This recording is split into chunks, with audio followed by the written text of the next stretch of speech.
नमस्कार साथियों, स्वागत है आपका एक बार फिर आपके अपनी एक सर के साथ। आज हम लेकर आए हैं प्राचीन भारतीय इतिहास के बेहद महत्वपूर्ण एमसीक्यू, जो CTET, UPTET, REET, KVS, D triple SB और अन्य प्रतियोगी परीक्षाओं के लिए बेहद उपयोगी है। तो तैयार हो जाइए अपनी तैयारी को एक कदम और मजबूत करने के लिए, क्योंकि आज के सवाल केवल जानकारी नहीं देंगे बल्कि आपकी परीक्षा की तैयारी को भी धार देंगे। अगर आप भी इतिहास में अपने नंबर पक्के करना चाहते हैं तो वीडियो को लाइक जरूर कीजिए, अपने दोस्तों के साथ शेयर कीजिए और ऐसे ही शानदार शैक्षिक वीडियो के लिए हमारे चैनल एक सर को सब्सक्राइब करके बेल आइकन जरूर दबाइए। तो चलिए बिना समय गवाए शुरू करते हैं प्राचीन भारतीय इतिहास के महत्वपूर्ण एमसीक्यू।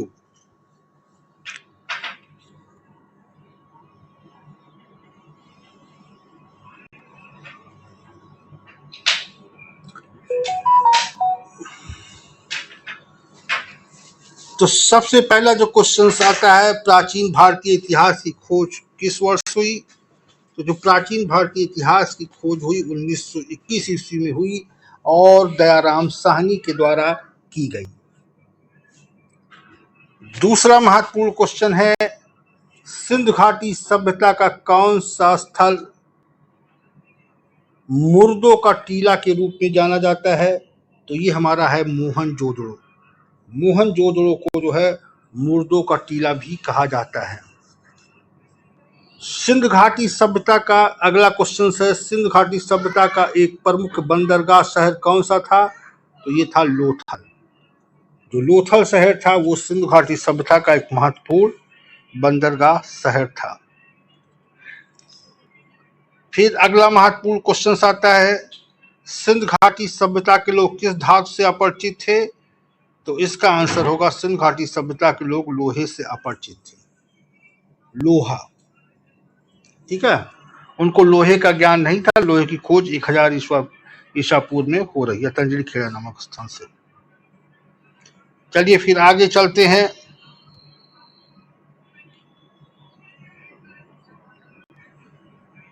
फिर जो अगला महत्वपूर्ण क्वेश्चन आ गया वो हमारा है, कालीबंगा भारत के किस राज्य में स्थित है? तो कालीबंगा भारत के राजस्थान राज्य में स्थित है, जिसका उत्तर होगा राजस्थान। नर्तकी की प्रसिद्ध कांस्य मूर्ति सिंध घाटी सभ्यता के किस स्थल से प्राप्त हुई थी? तो इसका हमारा आंसर होगा मोहनजोदड़ो से। जो नर्तकी की कांस्य की मूर्ति प्राप्त हुई थी वो मोहनजोदड़ो से ही प्राप्त हुई थी। अगला महत्वपूर्ण क्वेश्चन, सिंधु घाटी सभ्यता की लिपि कैसी थी? तो जो सिंधु घाटी सभ्यता की लिपि थी वो थी, अभी तक पढ़ी नहीं जा सकी है, भाव चित्रात्मक लिपि थी। तो इसका उत्तर हम सी और डी को मिला के देते हैं, भाव चित्रात्मक लिपि थी और ये लिपि अभी पढ़ी भी नहीं जा सकी है। अगला महत्वपूर्ण क्वेश्चन है, ऋग्वेद में कुल कितने मंडल हैं? तो ऋग्वेद में कुल 10 मंडल हैं। फिर अगला महत्वपूर्ण क्वेश्चन, प्रसिद्ध गायत्री मंत्र का उल्लेख ऋग्वेद के किस मंडल में मिलता है? तो ये मिलता है ऋग्वेद के 3रे मंडल में गायत्री मंत्र का उल्लेख। ऋग्वेद के 3रे मंडल में गायत्री मंत्र का उल्लेख मिलता है।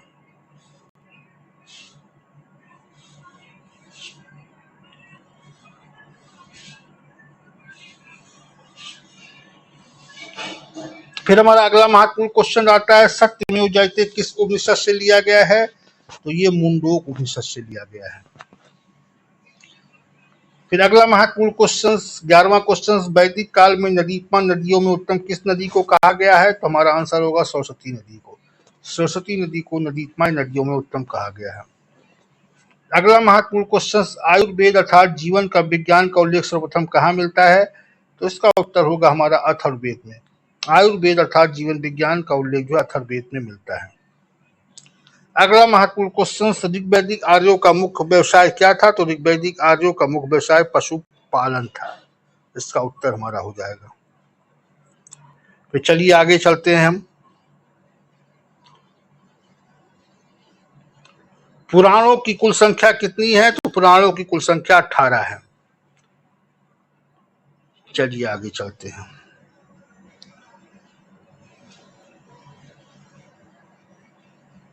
चलिए फिर 15वां क्वेश्चन को देखते हैं। 6ठी शताब्दी ईसा पूर्व में भारत में कितने महाजनपदों का अस्तित्व था? तो हमारा आंसर हो जाएगा 16। 16 महाजनपदों का अस्तित्व था। ठीक है, प्रसिद्ध बौद्ध ग्रंथ अंगुत्तर निकाय से इसका उल्लेख मिलता है। फिर अगला महत्वपूर्ण क्वेश्चन, महात्मा बुद्ध ने अपना प्रथम उपदेश धर्म चक्र प्रवर्तन कहाँ दिया था? तो ये दिया था सारनाथ में। अगला महत्वपूर्ण क्वेश्चन, जैन धर्म के प्रथम तीर्थंकर कौन थे? तो हमारा आंसर हो जाएगा ऋषभदेव। फिर अगला महत्वपूर्ण क्वेश्चन, महात्मा बुद्ध को ज्ञान की प्राप्ति निर्माण किस नदी के तट पर हुआ था? तो महात्मा बुद्ध को जो ज्ञान की प्राप्ति या निर्माण हुआ था वो निरंजना नदी के तट पर हुआ था।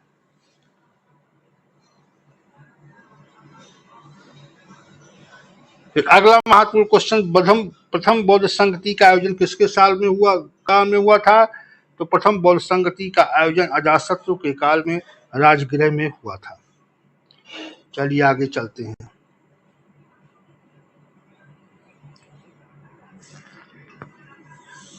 अगला महत्वपूर्ण क्वेश्चन, जैन धर्म के 24वें अंतिम तीर्थंकर महावीर स्वामी का जन्म कहाँ हुआ? तो हमारा आंसर हो जाएगा कुंडग्राम में।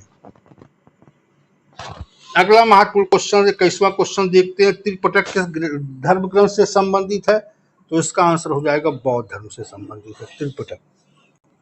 अगला महत्वपूर्ण क्वेश्चन, बुद्ध चरित्र के लेखक कौन है जिसे बौद्धों का रामायण भी कहा जाता है? तो हमारा आंसर हो जाएगा अश्वघोष।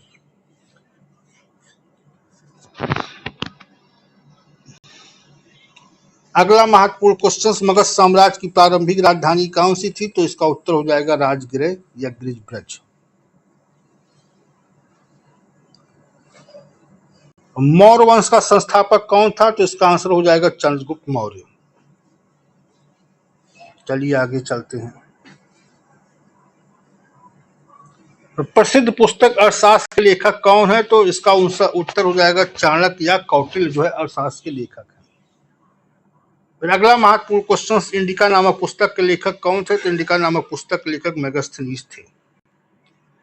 अगला महत्वपूर्ण क्वेश्चन, अशोक के शिलालेखों को सर्वप्रथम किसने पढ़ा था? तो इसका आंसर हो जाएगा जेम्स प्रिंसेप ने 1837 ईस्वी में। अशोक के शिलालेखों को सर्वप्रथम पढ़ने का श्रेय जो है जेम्स प्रिंसेप को जाता है 1837 ईस्वी में। अगला महत्वपूर्ण क्वेश्चन, कलिंग युद्ध किस वर्ष लड़ा गया था? तो हमारा आंसर हो जाएगा 261 ईसा पूर्व में कलिंग युद्ध लड़ा गया था।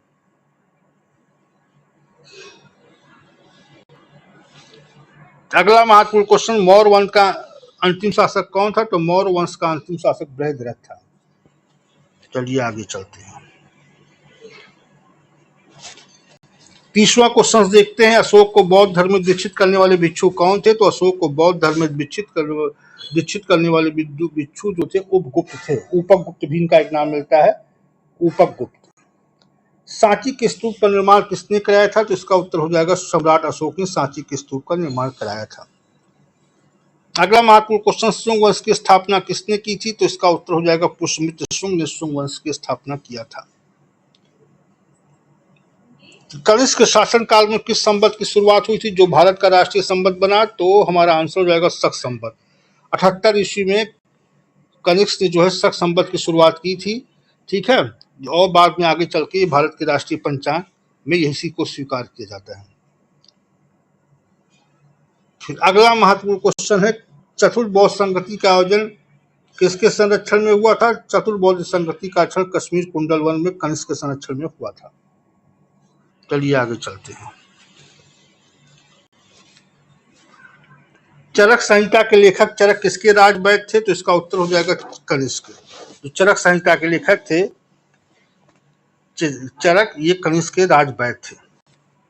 फिर अगला महत्वपूर्ण क्वेश्चन, सातवाहन वंश का सबसे प्रतापी राजा कौन था? सातवाहन वंश का सबसे प्रतापी राजा जो था वो गौतमीपुत्र सातकर्णी था। अगला महत्वपूर्ण क्वेश्चन, गुप्त वंश का संस्थापक किसे कहा जाता है? तो इसका उत्तर हो जाएगा श्रीगुप्त को गुप्त वंश का संस्थापक कहा जाता है। भारत का नेपोलियन किसको कहा जाता है? तो इसका उत्तर हो जाएगा समुद्रगुप्त को भारत का नेपोलियन कहा जाता है। चलिए आगे देखते हैं। चीनी यात्री हाइयान किसके शासनकाल में आया था? तो इसका उत्तर हो जाएगा चंद्रगुप्त विक्रमादित्य के शासनकाल में आया था। चलिए आगे देखते हैं। तो अगला महत्वपूर्ण क्वेश्चन 40वां क्वेश्चन देखते हैं। अभिज्ञान शाकुंतलम और मेघदूतम जैसी कालजयी कृतियां किसकी रचना है? तो इसका उत्तर हो जाएगा कालिदास की रचना है। फिर अगला महत्वपूर्ण क्वेश्चन, नालंदा विश्वविद्यालय की स्थापना किस गुप्त शासक ने की थी? तो इसका उत्तर हो जाएगा कुमारगुप्त प्रथम ने नालंदा विश्वविद्यालय की स्थापना की थी। फिर अगला महत्वपूर्ण क्वेश्चन, किस गुप्त शासक ने हुड़ों के आक्रमण को विफल किया था? जिसका उत्तर हो जाएगा स्कंदगुप्त ने। फिर अगला महत्वपूर्ण क्वेश्चन, पंचतंत्र के लेखक कौन है जो गुप्त काल के दौरान संकलित की गई थी? तो इसका उत्तर हो जाएगा विष्णु शर्मा।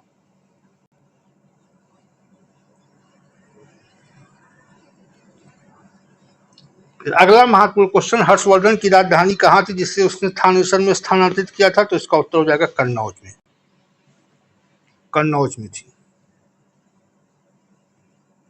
हर्षचरित और कादम्बरी के लेखक कौन थे? हर्षचरित और कादम्बरी के लेखक बाणभट्ट जी थे। ये हो जाएगा। चलिए अगला क्वेश्चन देखते हैं। चीनी यात्री ह्वेंगसेंग किसके शासनकाल में भारत आया था? तो चीनी यात्री ह्वेंगसांग हर्षवर्धन के शासनकाल में भारत आया था। फिर अगला महत्वपूर्ण क्वेश्चन, हर्षवर्धन को नर्मदा नदी के तट पर किस चालुक राजा ने पराजित किया था? तो हर्ष को नर्मदा नदी के तट पर पुलकेशिन द्वितीय ने पराजित किया था। अगला महत्वपूर्ण क्वेश्चन, कांचीपुरम किस प्राचीन वंश की राजधानी थी? तो इसका उत्तर हो जाएगा कांचीपुरम पल्लव वंश की राजधानी थी। फिर अगला महत्वपूर्ण क्वेश्चन, एलोरा के प्रसिद्ध कैलाश मंदिर का निर्माण किस राजपूत शासक ने कराया था? तो एलोरा के प्रसिद्ध राजपूत मंदिर का निर्माण कृष्ण प्रथम ने ही कराया था। ठीक है। फिर अंतिम और लास्ट क्वेश्चन है कि कोणार्क के सूर्य मंदिर ब्लैक पैगोडा का निर्माण किसने कराया था? तो कोणार्क के सूर्य मंदिर जो ब्लैक पैगोडा का निर्माण कराया था नरसिंह देव प्रथम। ये गंग वंश का राजा था। ठीक है।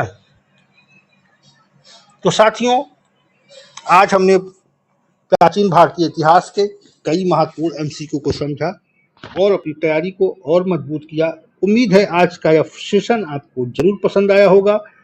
अगर वीडियो आपके लिए उपयोगी रहा तो लाइक जरूर करें, शेयर करें और एक सर के जो चैनल है हमारा मिशन टेक एकेडमी को, इसको सब्सक्राइब करना न भूले।